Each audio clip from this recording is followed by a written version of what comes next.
आप किसी भी सरकारी कार्यालय में जाएं, बिना पैसे खिलाए काम नहीं होगा।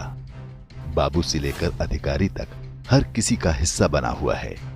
पूरा तंत्र है जो घूस की रकम को नीचे से ऊपर तक पहुंचाता है। घूसखोरी रोकने के लिए चाहे जितने बड़े कानून बनाए गए, भ्रष्टाचारी कुछ न कुछ रास्ता निकाल ही लेते हैं। केवल सरकारी कार्यालय ही नहीं, भ्रष्टाचार समाज के हर अंग में दीमक की तरह घुसा हुआ है। लेकिन क्या आपने सोचा कि भारत में यह समस्या क्यों इतनी गंभीर है? जिस संस्कृति में कर्म और धर्म जैसी बातों को इतना महत्व दिया गया है, वहां भ्रष्टाचार कैसे सामान्य दिनचर्या का अंग बन गया?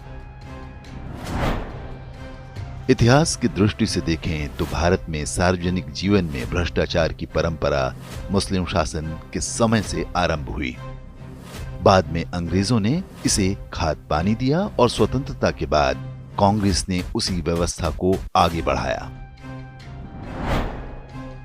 भारत में शासकीय वर्ग द्वारा भ्रष्टाचार पर सबसे आरंभिक लेखन आचार्य चाणक्य की पुस्तक अर्थशास्त्र में मिलता है, लेकिन इसमें अधिकांश राजकोष अर्थात सरकारी खजाने के अपव्यय को रोकने की बात है। इसके 8 प्रमुख कारण बताए गए हैं। पहला, प्रतिबंध अर्थात राजस्व वसूली के बाद अपनी निगरानी में न रखना या राजकोष में जमा न करना।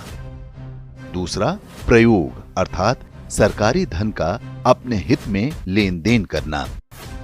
तीसरा, व्यवहार सरकारी धन को अपने निजी व्यापार में लगाना। चौथा, अवस्तार अर्थात कर वसूली में देरी करना और बाद में देनदार को तंग करना। पांचवां, परिहापण यानी कुशासन के कारण आय में कमी और व्यय में वृद्धि। छठा, उपभोग स्वयं और दूसरों को राजधन का दुरुपयोग करने देना। सातवां, परिवर्तन राजधन के द्रव्यों को दूसरे द्रव्यों से बदल देना। आठवां प्रकार है अपहार अर्थात प्राप्त सरकारी धन को हिसाब में न लिखना।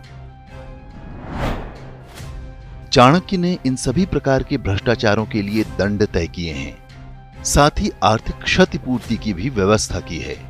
लेकिन चाणक्य के वर्णन से यही समझ में आता है कि प्राचीन भारत में भ्रष्टाचार व्यक्तिगत समस्या थी, संस्थागत नहीं। कुछ व्यक्ति भ्रष्टाचार कर सकते थे, लेकिन ऐसा कभी नहीं हुआ कि लूट खसोट का कोई तंत्र स्थापित हुआ हो। वास्तव में भ्रष्टाचार की संस्थागत व्यवस्था की शुरुआत मुस्लिम शासकों के आने के बाद हुई। इसका कारण बना एक इस्लामिक परंपरा जिसे नजराना कहते हैं।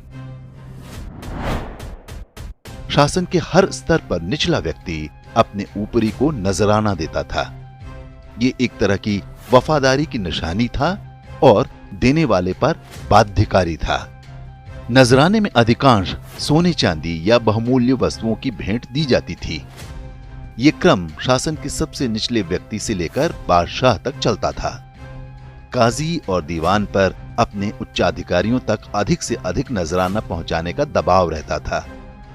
क्रम में कोई निचला व्यक्ति अपनी कुर्सी पर कितने दिन रहेगा, ये नजराने की रकम से ही तय होता था। अंततः इसकी वसूली अधिकांश सामान्य जनता, किसानों और व्यापारियों से की जाती थी।